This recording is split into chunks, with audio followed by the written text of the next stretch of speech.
Shalom saudara, senang bisa bertemu di ibadah online GBI Putra. Anda bisa menyaksikan rekaman ibadah ini di channel YouTube GBI Putra Official.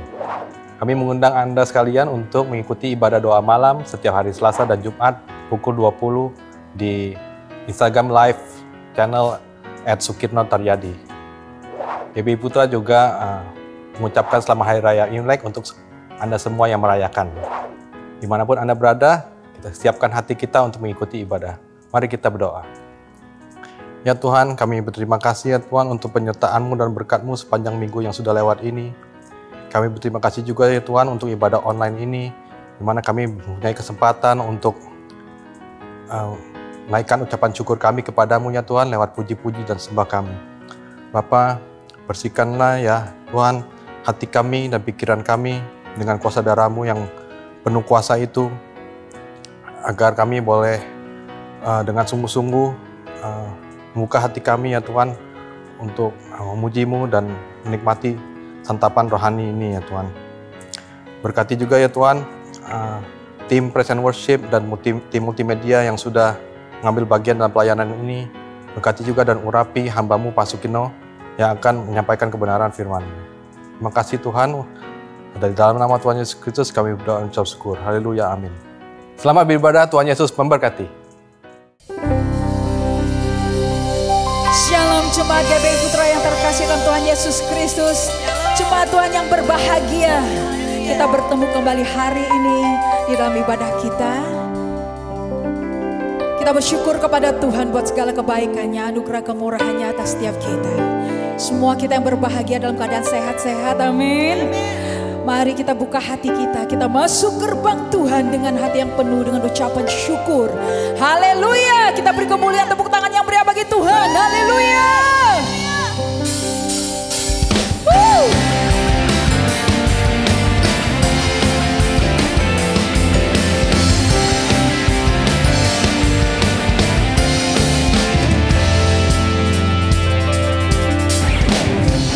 Tuhanku maha besar, Tuhanku maha kuasa, Raja segala raja.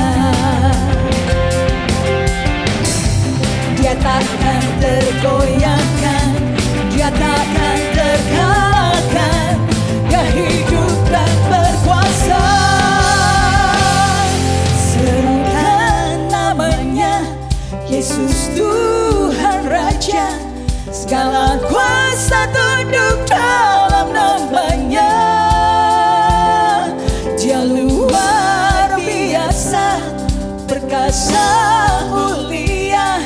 Yesus nama di atas segala nama.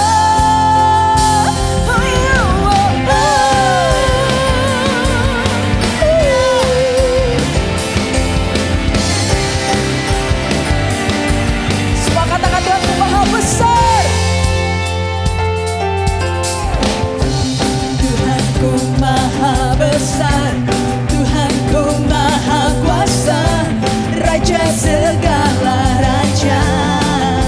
Yesus nama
segala kuasa tunduk dalam namanya.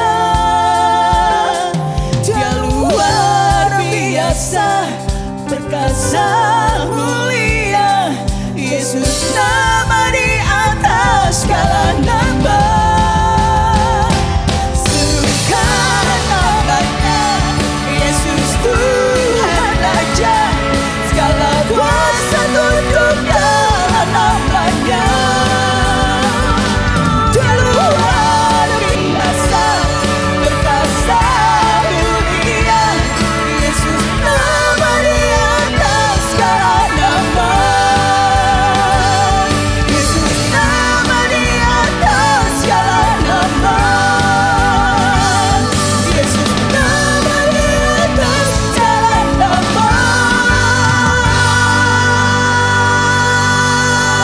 Haleluya, haleluya, haleluya. Hanya di dalam namanya Yesusnya sumber pengharapan di sepanjang hidupku. Hanya di dalam kuasanya pasti tersedia kemenangan bagiku selama-lamanya.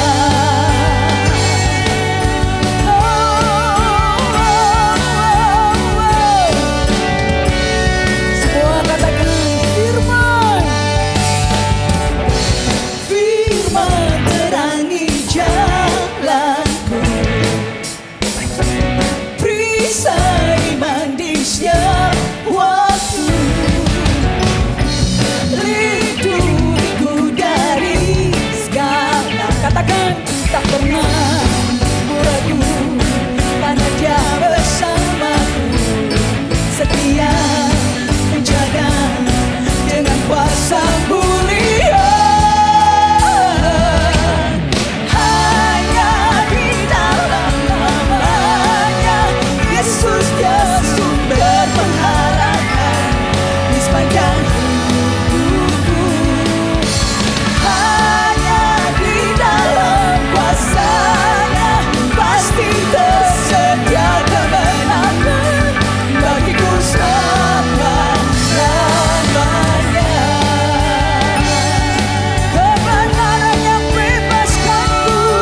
Yang percaya kepada nama Yesus semua, angkat tanganmu dan beri tepuk tangan yang meriah bagi Tuhan kita. Haleluya.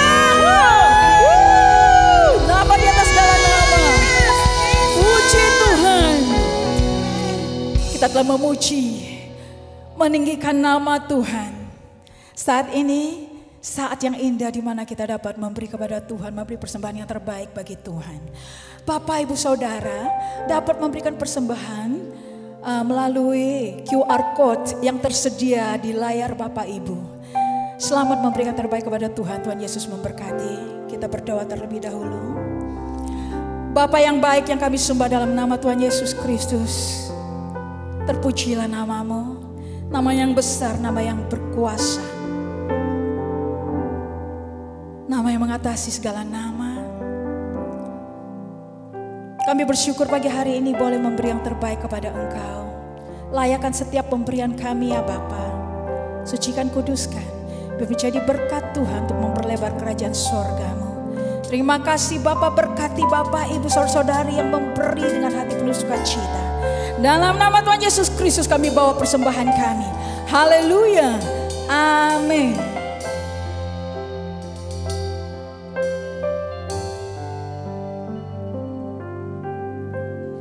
Musim akan selalu berganti, kasih Tuhan tetap abadi, tak akan berubah sampai selamanya. Ku tetap percaya, ku yakin Tuhan memberkati, ku yakin Tuhan melindungi. Burung di udara Tuhan pelihara karena kasih-Nya. Tuhan selalu menolongku, selalu menjagaku. Sehelai di rambutku tak akan terjatuh tanpa seizinmu. Tuhan selalu menolongku, selalu menjagaku. Dia mengenyangkanku dan peliharaku seumur hidupku.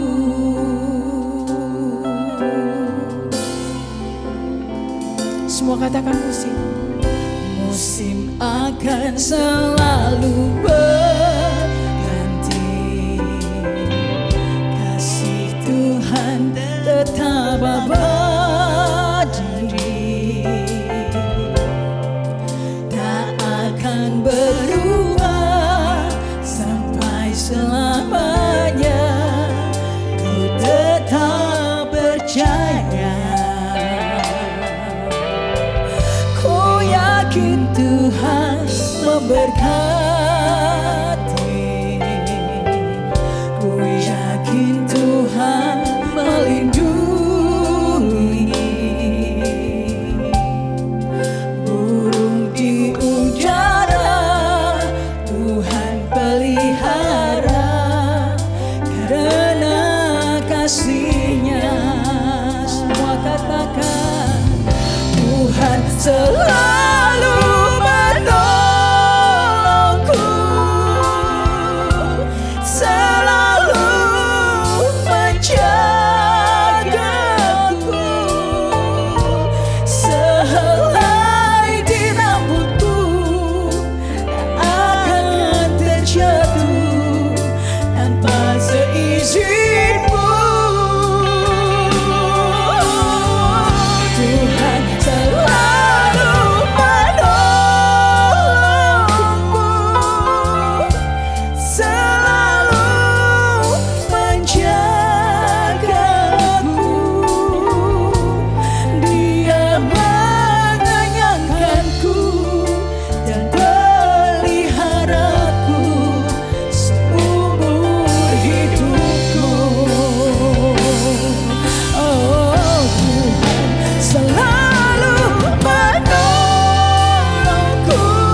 tunjukkan kasih setiamu,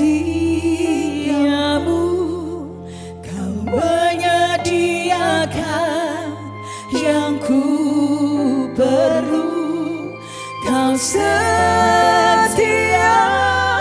kau mulia, dulu, sekarang, dan selamanya.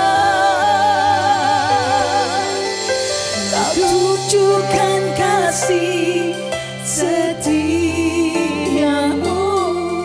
kau menyediakan yang ku perlu, kau setia, kau mulia, Bapa, kau setia. Katakan, Bapa, kau setia. Bapa, kau setia. Bapa, kau mulia, tenanglah jiwaku, aman bersamamu.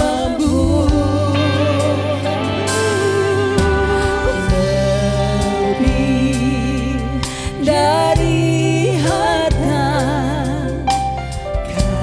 Kaulah segalanya. Tenanglah jiwaku dalam hadirat-Mu. Tunjukkan kasih setiamu, kau menyediakan yang ku perlu, kau setia, kau mulia, dulu, sekarang, dan selamanya. Kau tunjukkan kasih setiamu, kau menyediakan yang ku perlu, kau setia, kau mulia, Bapa, kau setia. Semua katakan dengan sungguh, haleluya. Tunjukkan kasih setiamu, kau menyediakan yang ku perlu, kau setia, kau mulia, dulu, sekarang, dan selamanya. Kau tunjukkan kasih setiamu, kau menyediakan yang ku perlu, kau setia, kau setia Tuhan, kau setia, kau mulia, kau setia, kau mulia. Beri tepuk tangan yang meriah bagi Tuhan kita yang setia, Bapa yang setia. Haleluya. Bapa, kau setia.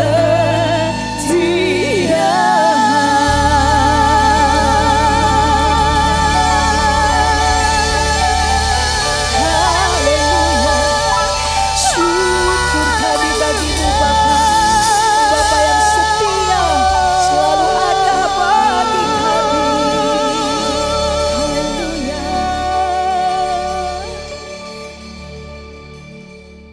Saudara sekalian semuanya, shalom dan selamat beribadah dalam ibadah online kita di GBI Putra. Selamat merayakan Hari Raya Imlek, Sineng Kuala bagi saudara-saudari, Bapak Ibu yang merayakan perayaan ini. Perayaan Imlek adalah perayaan untuk merayakan berakhirnya musim dingin dan menyambut datangnya musim semi. Dan selama 1 tahun terakhir ini, Bapak Ibu sekalian, saudara sekalian, kita semua alami satu musim dingin yang panjang sekali yang berlangsung sudah 1 tahun. Dan adalah menjadi pengharapan kita semua bahwa sungguh-sungguh musim dingin ini bisa berlalu dan kita menyambut musim semi. Musim pembaruan, musim penyegaran, dan musim pertumbuhan. Ya, untuk itu saja kita semua sama-sama berharap dan percaya akan kuasa Tuhan, campur tangan Tuhan bagi kita semua di sepanjang tahun ini. Mari kita sama-sama siapkan hati kita buat terima firman Tuhan. Mari kita berdoa. Langit dan bumi akan berlalu ya Tuhan, tetapi firman-Mu akan tinggal tetap. Dan kami yang ikuti ibadah ini sungguh-sungguh merindukan sesuatu yang kekal, yang abadi, dinyatakan atas hidup kami, yaitu firman-Mu. Itu sebabnya kami membuka diri kami, seluas-luasnya hati kami, seluas-luasnya untuk Roh Kudus boleh bekerja di tengah kami semua, dalam hati kami semua, sehingga pada hari ini kami boleh terima kekuatan, penghiburan, penyegaran dari Roh Kudus melalui firman Tuhan. Pakailah hamba-Mu pada hari ini Tuhan, dengan mengingat kelemahan hamba-Mu Tuhan, tanpa pertolongan Tuhan. Itu sebabnya biarlah pengurapan dari Roh Kudus turun ke atas hamba-Mu pada hari ini. Terima kasih Tuhan, kami siap hari ini terima firman Tuhan dengan penuh sukacita dan tidak hanya menerima dan mendengar, tetapi melakukan apa yang kami dengar. Dalam nama di atas segala nama, dalam nama Tuhan Yesus Kristus kami sudah berdoa, bahkan sudah menerima semua jawaban doa kami ini. Amin, amin, haleluya. Saudara terkasih, seringkali dalam hidup seseorang, dia menghadapi suatu momen penting di dalam kehidupannya yang mengubahkan dia. Entah itu dalam bentuk suatu keputusan penting yang harus dia ambil atau suatu krisis yang harus dia hadapi yang akan berdampak kepada sisa kehidupannya. Saya kasih contoh satu orang bernama Martin Luther, tokoh reformasi gereja. Pada waktu dia masih berumur 20-an, dia sedang kuliah hukum di perguruan tinggi pada saat itu, Universitas Erfurt. Dia bergumul dengan banyak ketakutan dalam hidupnya. Umpama, contoh yang pertama adalah pandemi. Pada waktu dia masih kuliah itu, Eropa itu dilanda oleh namanya penyakit sampar hitam, Black Plague atau Black Death. Dan 3 teman sekelas Martin Luther itu meninggal karena penyakit tersebut. Jadi suasana di Eropa itu masih sangat mencekam karena pandemi yang berlangsung bertahun-tahun itu. Lalu kemudian suatu waktu dia lagi bermain-main dengan pisau dan secara tidak sengaja pisau itu menancap ke pahanya dan kena ke arterinya itu, jalan darah utamanya itu. Sehingga dia akhirnya terpaksa baring dan kakinya diangkat supaya darahnya nggak ngucur terus, dan dia pegangin kakinya itu supaya darah nggak mengalir terlalu banyak. Dan teman-temannya cari pertolongan. Dia hampir meninggal gara-gara hal tersebut. Di lain kesempatan, dia itu pulang kampung, mengunjungi keluarganya di kotanya, ya, Stotterheim. Dan lagi jalan kaki itu terjadilah badai hebat melanda tempat dia lagi berada itu. Nah, badai itu begitu menakutkannya, petir, kemudian suara guntur, sehingga seolah-olah gambarannya adalah dunia seperti mau kiamat. Badai yang ada di luar, ini sekarang connect dengan badai yang sudah ada dalam hatinya. Dalam keadaan ketakutan begitu hebat, dia kemudian berteriak minta tolong, ya, kepada orang suci pelindung para penambang, namanya itu Santa Ana. Dia bilang, Santa Ana tolong saya. Terus dia bikin pernyataan ini, saya janji saya akan jadi biarawan. Jadi di tengah-tengah krisis itu, Martin Luther itu akhirnya menyerahkan hidupnya untuk melayani Tuhan. Maka pada musim panas tahun 1505, akhirnya dia berhenti kuliah hukum dan meninggalkan semua ambisi duniawinya dan menjadi seorang biarawan di Ordo Agustin yang adalah terkenal super ketat. Bagi Martin Luther, badai pada hari itu, krisis pada hari itu menjadi suatu momen penting di mana dia mengambil satu keputusan besar yang mengubah hidupnya secara radikal. Nah, saat ini ada krisis super besar tingkat global yang melanda kehidupan banyak orang. ukuran daripada krisis ini itu melebihi yang pernah terjadi sebelumnya, Bapak Ibu sekalian. Nah, jadi tantangan besar muncul dalam hidup kita semua. Dalam situasi begini, saya percaya ada kesempatan-kesempatan yang tersedia yang harus kita tanggapi dengan baik. Karena seringkali dalam krisis itu bisa terjadi hal-hal tertentu yang bisa mengubahkan hidup kita secara radikal. Dalam bacaan Alkitab kita hari ini, kita akan belajar dari satu orang bernama Daniel. Daniel ini mengalami suatu keadaan di mana hidupnya mengalami perubahan besar-besaran. Suatu krisis besar melanda bangsanya, akhirnya bangsanya tidak tahan dengan tekanan tersebut dan bangsanya itu kemudian hancur. Lalu dia sendiri kemudian dibawa ke negeri asing. Nah, saudara-saudara menemukan bahwa ternyata di balik semua yang terjadi ini, dia justru menemukan panggilan hidupnya. Jadi ini adalah contoh klasik. Bagaimana suatu krisis ternyata bisa memberikan berkat besar.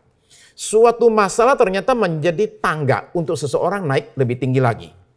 Coba kita baca ceritanya ya, saudara-saudara sekalian. Kita bacakan dari Daniel pasal yang kedua, ayat 1-3. Coba kita lihat ya. Daniel pasal 2, ayat 1-3. Pada tahun yang kedua, pemerintahan Nebukadnezar, bermimpilah Nebukadnezar, karena itu hatinya gelisah dan ia tidak dapat tidur. Ayat 2. Lalu raja menyuruh memanggil orang-orang berilmu, ahli jampi, ahli sihir, dan para kastim untuk menerangkan kepadanya tentang mimpinya itu. Maka datanglah mereka dan berdiri di depan raja. Ayat 3. Kata raja kepada mereka, aku bermimpi dan hatiku gelisah karena ingin mengetahui mimpi itu. Nah, tentu kita tahu Nebukadnezar adalah raja Babilonia. Inilah kerajaan yang terkuat pada zaman itu. Jadi kita bicara orang paling kuat sedunia nih. Pada masa Nebukadnezar lah kerajaan Babilonia mencapai puncak kebesarannya. Nah, sebagai pemimpin dari negara superpower satu-satunya waktu itu, dia tinggal di tempat yang dianggap sebagai salah satu dari 7 keajaiban dunia, Taman Gantung Babilonia. Jadi harusnya hidupnya ini adalah hidup yang tenang, hidup yang enak, hidup yang nyaman. Tapi kita baca bahwa dia terganggu oleh satu mimpi. Nah, saking terganggunya dia, katanya dia terbangun dan tidak bisa tidur lagi. Ini mimpi buruk nih. Saya nggak tahu saudara pernah nggak merasakan yang demikian. Mimpi tengah malam, bangun, dan nggak bisa tidur. Gara-gara terganggu oleh mimpi tersebut. Nah, saudara menemukan bahwa saking gelisahnya sang raja ini, dia itu langsung mengumpulkan katanya semua orang pintar yang ada di seluruh negaranya itu. Dipanggil semua dari semua jurusan lah istilah saya, dari yang namanya tukang sihir, tukang jampi, orang berilmu, para kastim, ya ini kelompok seperti ahli astrologi, ya. Nah, saudara perhatikan satu hal yang penting, yaitu bahwa Daniel ternyata tidak termasuk di situ. Kenapa? Karena masih junior. Dia masih lagi sekolah, belum dianggap cukup pintar untuk ikut ke istana. Nah, ini poin penting, tolong diingat ya.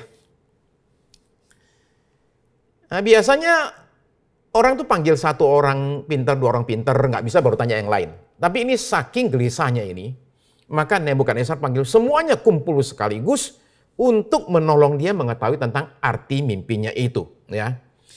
Nah, begitu dikumpulkan, mereka diberi penjelasan tentang kegelisahan Nebukadnezar soal mimpinya lah ya. Nah, buat kita zaman sekarang, kita pikir mimpi itu hanya sekedar kembang tidur lah ya, nggak terlalu dianggap. Tapi bagi orang Babel pada zaman tersebut, mimpi itu adalah bagian daripada kehidupan. Yang mereka itu sangat memberikan tempat kepada yang namanya mimpi. Penggalian arkeologi di wilayah Babilonia itu menemukan kepingan-kepingan buku petunjuk menafsirkan mimpi. Jadi orang-orang pintar ini, bagi mereka itu disuruh menafsirkan mimpi, itu pekerjaan sehari-hari. Istilah kita nih, mereka udah profesional lah di bidangnya ini. Jadi mereka cuma perlu satu saja. Tolong kasih tahu mimpimu apa. Itu aja sih. Ya. Jadi mereka lakukan satu hal yang semua orang lakukan. hal yang paling logis, prioritas nomor 1. Ayat 4. Oke, mari kita lihat ayat 4 ya. Ayat 4 begini. Jadi berkatalah para kasdim itu kepada raja dalam bahasa Aram. Ya raja, kekalah hidupmu. Ceritakanlah kepada hamba-Mu mimpi itu, maka kami akan memberitahukan maknanya. Cerita aja mimpinya apa, kita akan langsung kasih tahu artinya seperti apa. Simple, sederhana sekali. Ya, wajar, logis.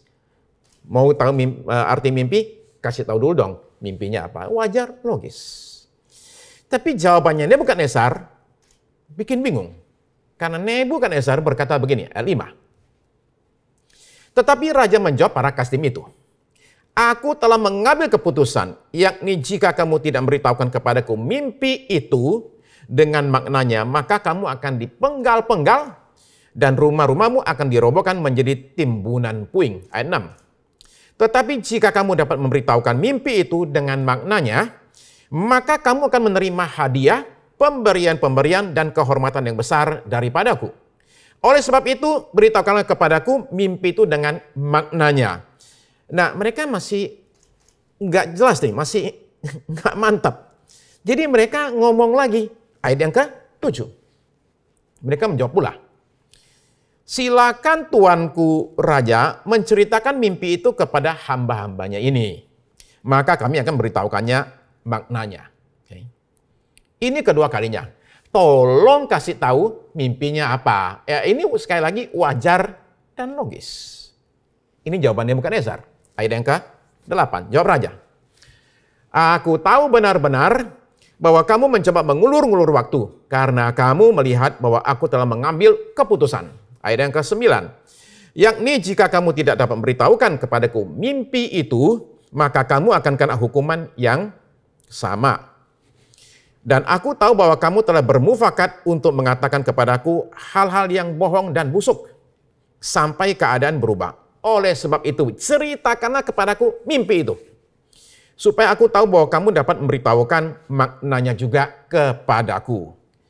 Nah, saudara terkasih, Nebukadnezar bilang, aku nggak mau kasih tahu mimpiku apa. Justru kalian yang mesti kasih tahu sama aku, mimpiku apa. Sekalian arti mimpinya. Kalau tidak, aku bunuh semua, hancurkan rumahnya semua. Nah, bagaimana seorang bisa menjelaskan arti mimpi kalau dia nggak tahu mimpinya apa? Dan bagaimana orang bisa tahu si A ini, si raja ini mimpinya apa? Siapa yang tahu? Si raja sekarang bingung mimpinya apa. Kita dikasih tahu mimpinya mesti apa. Bagaimana rasanya? Ya.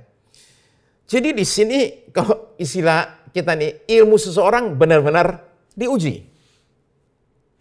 Bos di kantor panggil saudara. Sini. Saya mau kasih kamu satu tugas khusus, proyek besar. Kalau kamu bisa kerjakan ini, naik pangkat. Siap bos. Proyeknya apa? Nah itu, saya nggak mau kasih tahu. Kamu harus cari tahu proyeknya itu apa. Nah saudara sekalian, ini bos kan berarti ngada-ngada nih. Ya. Suami istri, suami dapat tugas nih, pergi ke Korea Selatan. Wah, pulang dari kantor happy lah, kasih tahu istri. Hore, aku utus ke Korea Selatan. Kata istri, jangan lupa oleh-oleh ya. Tapi jangan sembarang beli, harus beli apa yang aku kepingin banget. Suami langsung ngomong, oke. Mau apa? Bonekanya si Han Ji Pyong. Han Ji Pyong. Posternya 6 dosan. Tanda tangannya siapa lagi? Hyun Bin. Nah, istri bilang gini, heran kirain selama ini berdoa nggak taunya nonton drakor doang. Oke, kata istrinya, pokoknya katanya ya, aku mau sesuatu, kamu mesti tahu mauku apa. Nah saudara sekalian, apa kesimpulannya ini? Kalau demikian, kalau kesimpulannya yang paling simpel adalah ini orang memang mau bikin susah. Saudara terkasih, ini orang mencari gara-gara. Masalahnya dalam cerita Daniel ini nih, yang mau cari gara-gara itu bukan sembarang orang. Tapi seorang diktator yang bisa lakukan apa saja tanpa peduli yang namanya HAM, hak asasi manusia. Ya. Nah, ada orang bilang begini. Ada yang bilang Nebukadnezar memang lupa mimpinya. Ada yang memang kadang demikian ya, kita mimpi bangun lupa mimpinya apa. Pokoknya serem, mimpinya apa nggak tahu, pokoknya serem deh. Tapi mimpinya apa nggak inget. Bisa jadi. Tapi perhatikan, Nebukadnezar juga di sini kelihatannya sengaja juga lakukan ini untuk menguji apakah ilmunya para ahli-ahlinya itu benar-benar ilmu beneran apa bohong-bohongan. Ya. Nah ini para ahli ini dari semula bingung, sekarang jadi frustrasi. Mereka berkata begini, ayat yang ke-10, coba kita lihat di ayat 10. Pada kastim itu menjawab raja, tidak ada seorang pun di muka bumi ini yang dapat memberitahukan apa yang diminta tuanku raja. Nggak ada orang yang bisa. Dan tidak pernah seorang raja, bagaimanapun agungnya dan besar kuasanya, telah meminta hal demikian dari seorang berilmu atau seorang ahli jampi atau seorang kasdim. Nggak ada raja yang nggak demikian. Ayat 11. Apa yang diminta tuanku raja adalah terlalu berat, dan tidak ada seorang pun yang dapat memberitahukannya kepada tuanku raja selain dari dewa-dewa yang tidak berdiam di antara manusia. Saudara sekalian, perhatikan kata-kata mereka ya. Ini menunjukkan betapa dalamnya frustrasi mereka. Mana ada orang di dunia bisa demikian? Jadi bahkan mereka itu menuduh Nebukadnezar ini aneh. Nggak pernah ada raja di muka bumi ini yang minta yang demikian dari para ahlinya. Ya. Jadi mereka ini mengatakan Nebukadnezar ini ngada-ngada, ngaco. Lalu mereka bilang begini, kesimpulan mereka itu cuma satu, yang diminta ini adalah wilayahnya para dewa, bukan manusia. Problem mereka adalah, mereka bilang, dan dewa-dewa itu tidak berdiam di tengah-tengah manusia. Ini nggak ada jalan sama sekali.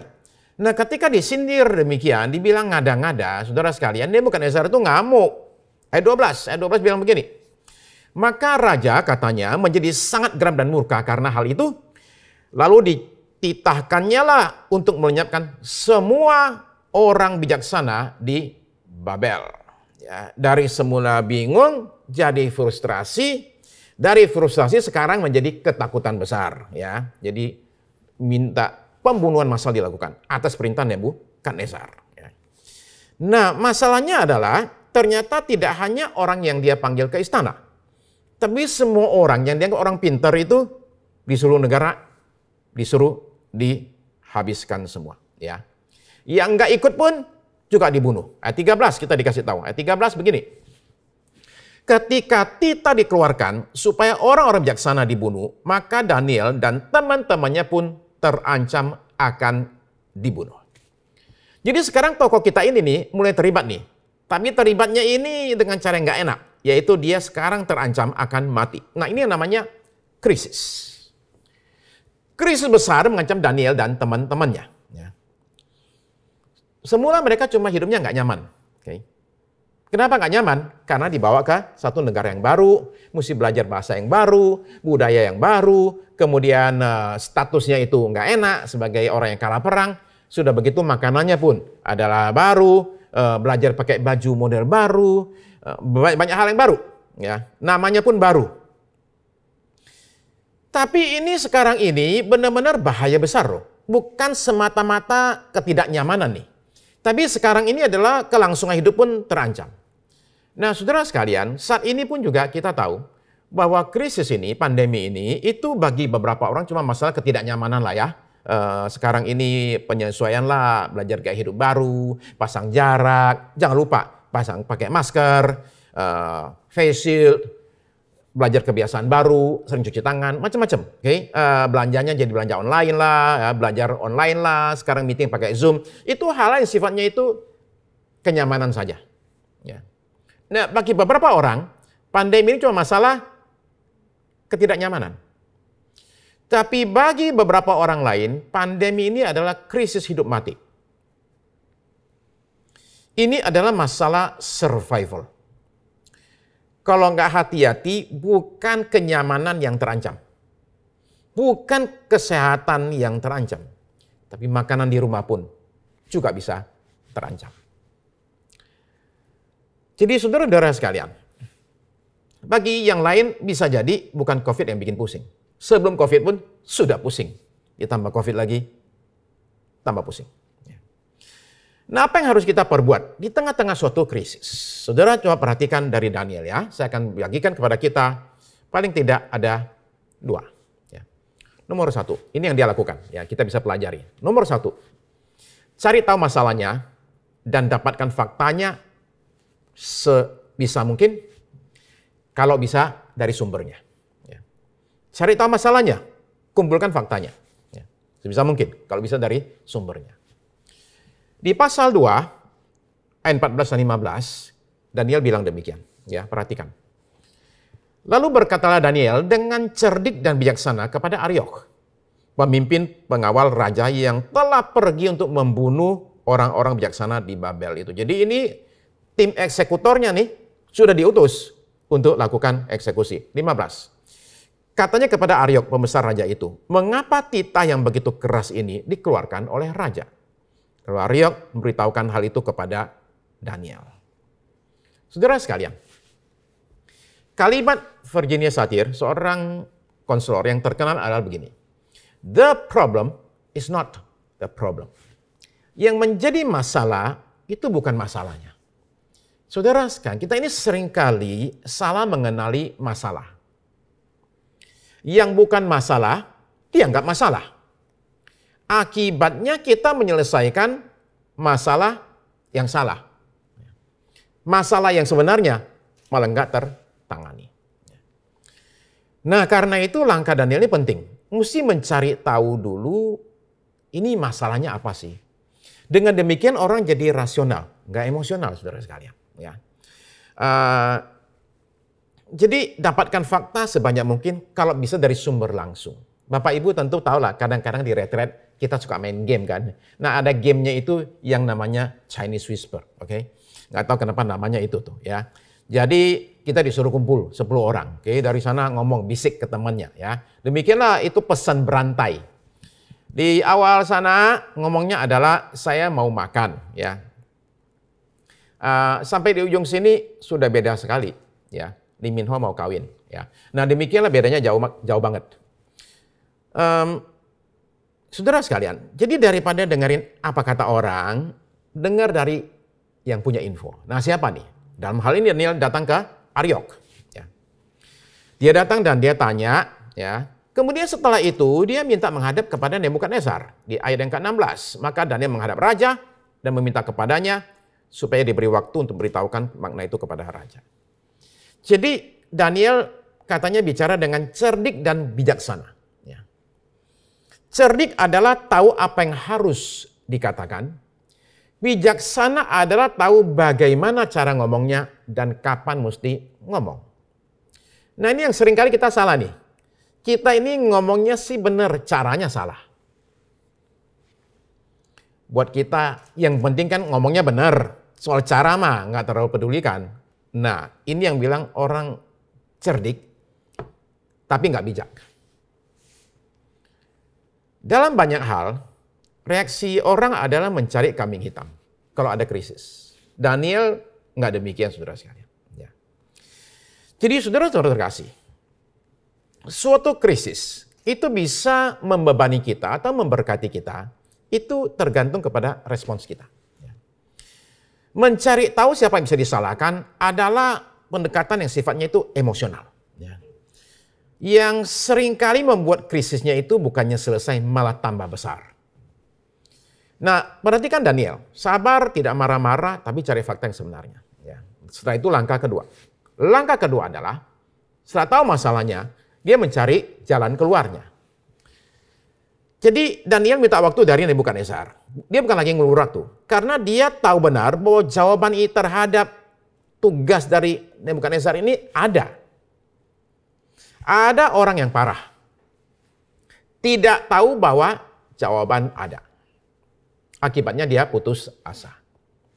Ada yang agak bagusan dikit. Dia tahu bahwa jawaban ada. Cuma dia nggak tahu di mana mencari jawabannya. Ini orang jadi frustrasi. Ada yang seperti Daniel.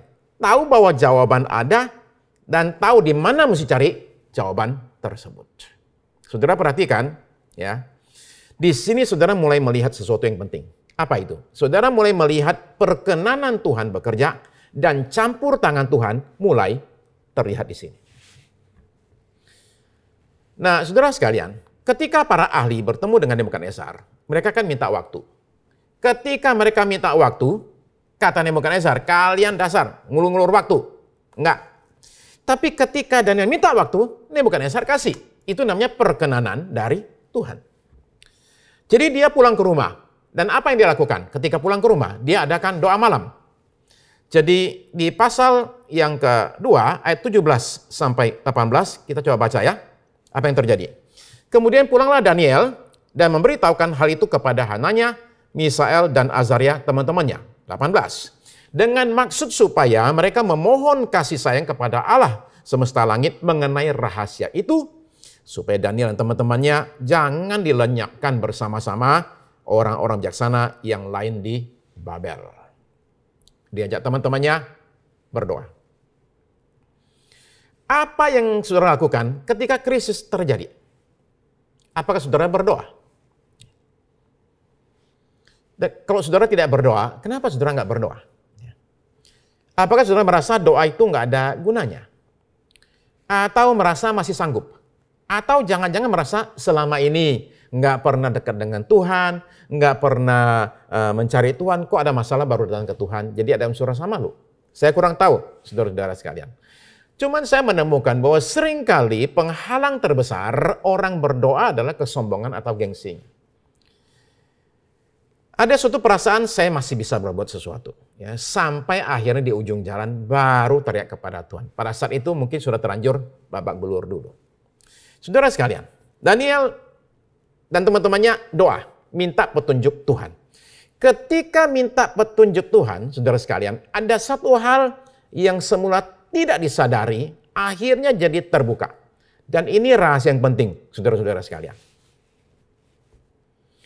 Daniel ini tidak sadar bahwa Tuhan sebenarnya, tanpa sepengetahuan dia, mempersiapkan dirinya untuk krisis ini. Krisis ini, saudara-saudara sekalian, itu memang spesial buat Daniel. Di pasal 1, kita lihat bahwa dia sungguh-sungguh ikut Tuhan. Nggak mau terbawa arus dunia, nggak mau ikut-ikutan dengan orang lain.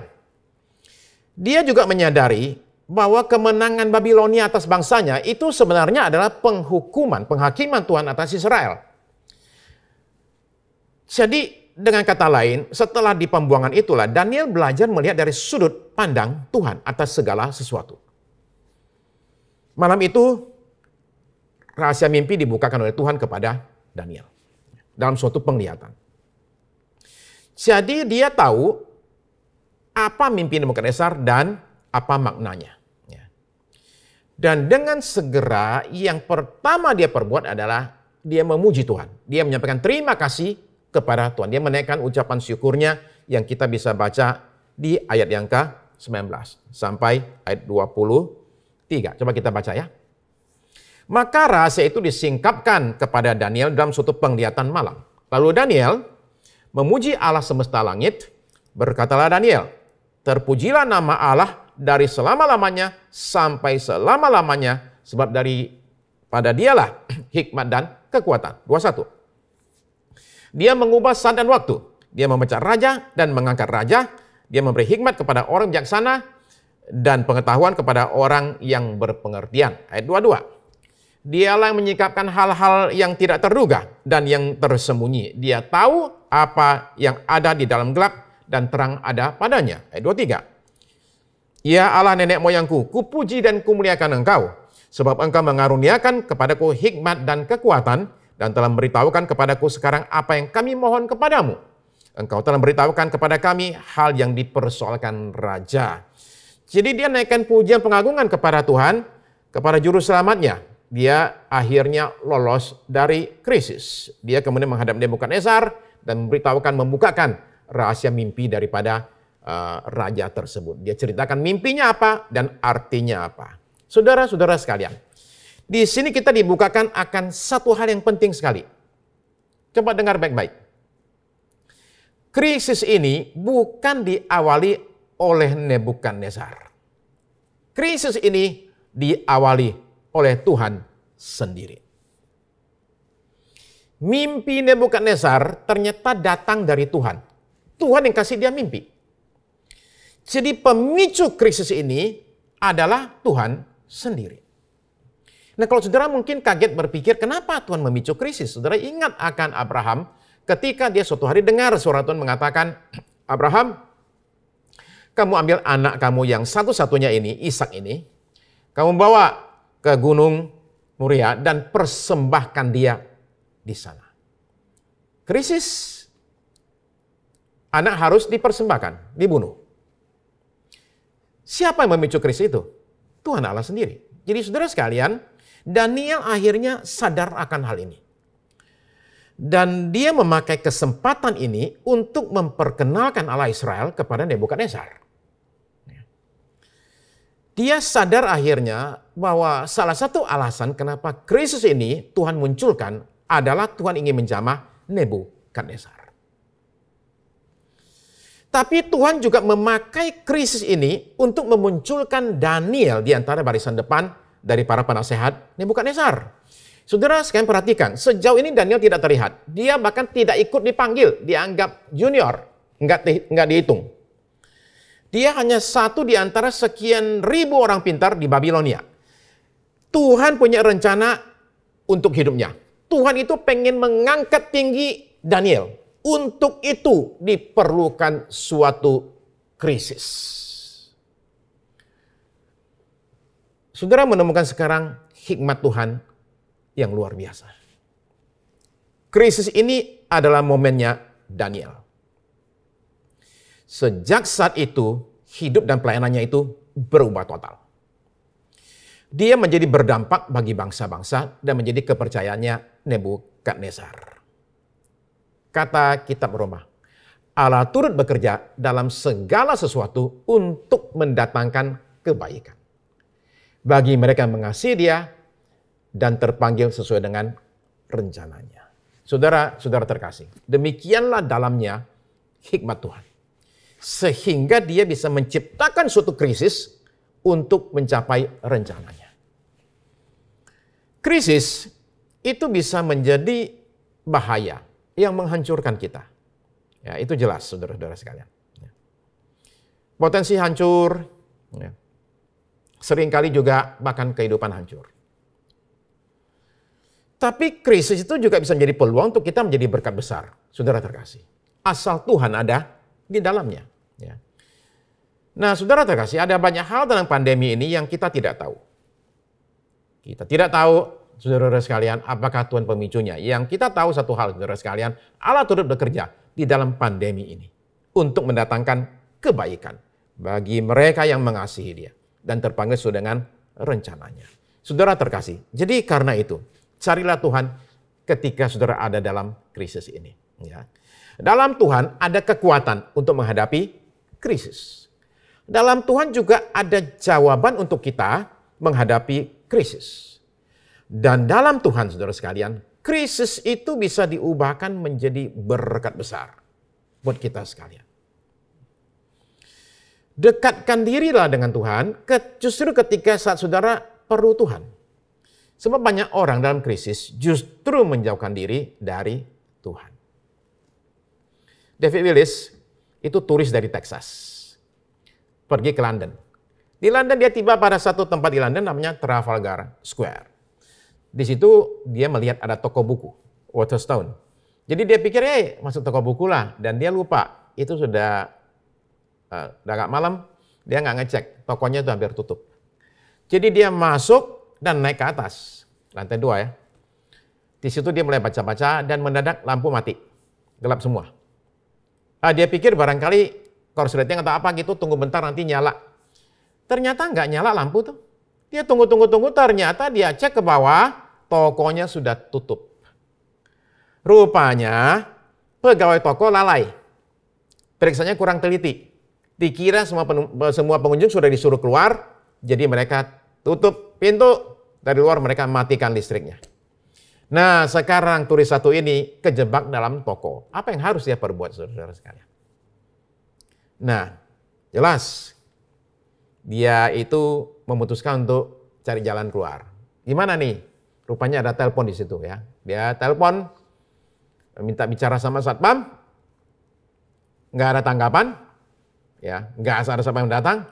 Jadi akhirnya telepon polisi, anehnya polisi juga nggak datang. Jadi setelah 1,5 jam, dia mulai berpikir keras nih. Dia bisa saja jadi panik, bisa saja ngambek, atau marah-marah, atau putus asa. Tapi dia akhirnya sadar, dia mesti menghubungi yang punya toko. Bagaimana caranya? Dia pakai Twitter. Dia kirim tweet, disertai dengan foto dia lagi dalam toko, kepada akun Twitter toko Waterstone. Begitu dia tweet, langsung muncul jawaban dari toko itu. Jawabannya apa? Terima kasih Anda telah menghubungi kami. Kami buka besok pagi jam 9. Selamat membaca. Demikianlah ternyata mesin yang jawab. Nah, sekarang mesti gimana nih? Akhirnya setelah 2 jam, dia tweet lagi. Dan akhirnya salah satu pegawai toko melihat tweet tersebut dan sadar ada orang kejebak dalam toko. Buru-buru panggil yang punya toko untuk kemudian buka sehingga dia bisa keluar. 6 jam dia terkurung di dalam toko tersebut.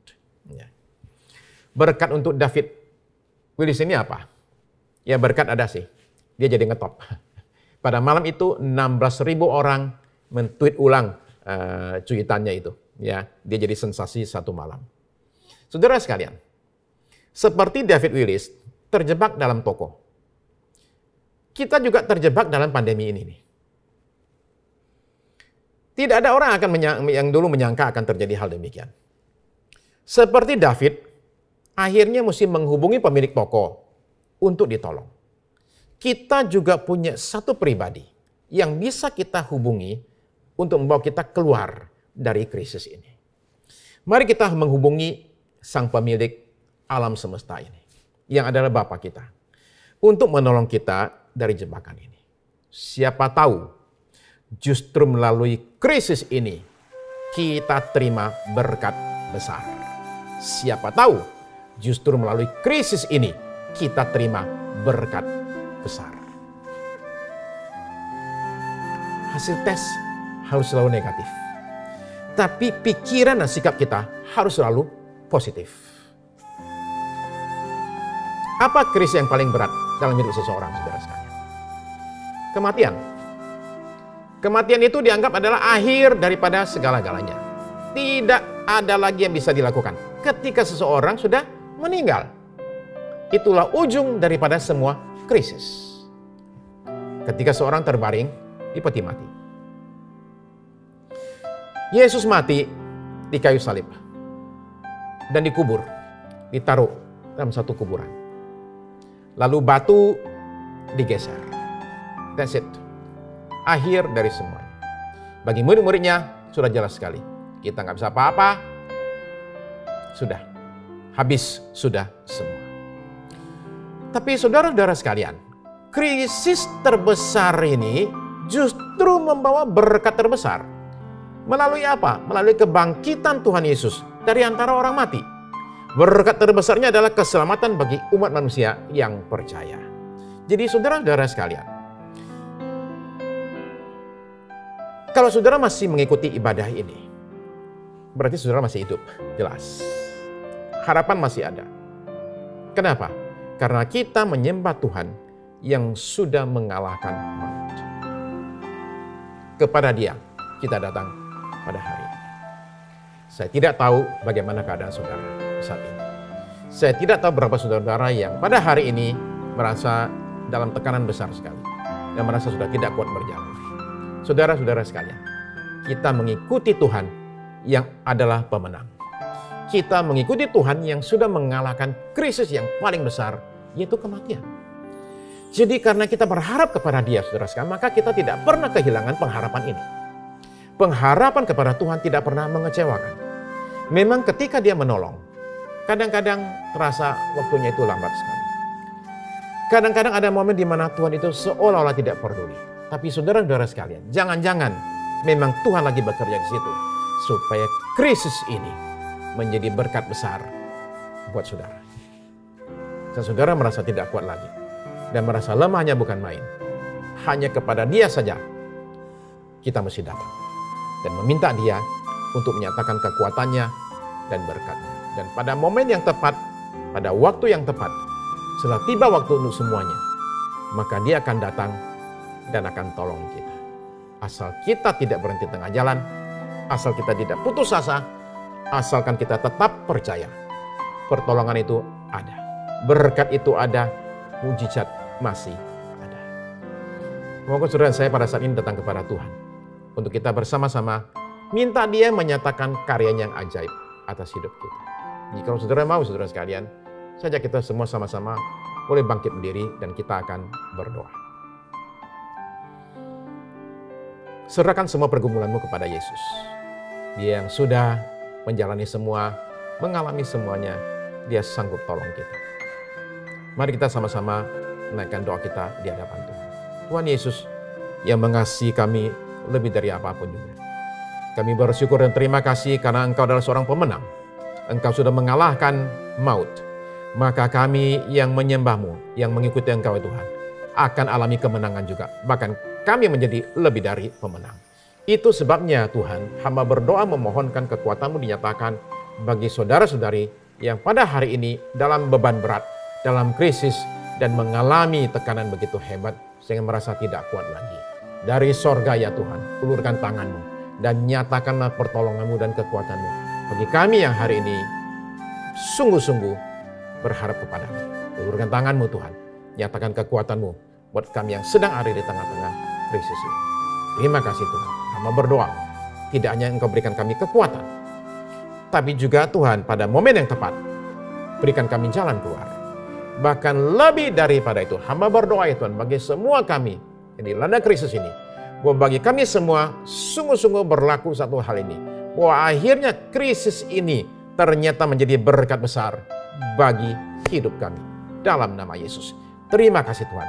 Krisis ini menjadi berkat besar buat hidup kami. Sekarang kami tidak bisa melihat hal tersebut, tapi dengan iman kami percaya bahwa ada berkat besar dari Tuhan menanti kami di balik krisis ini. Terima kasih Tuhan Yesus.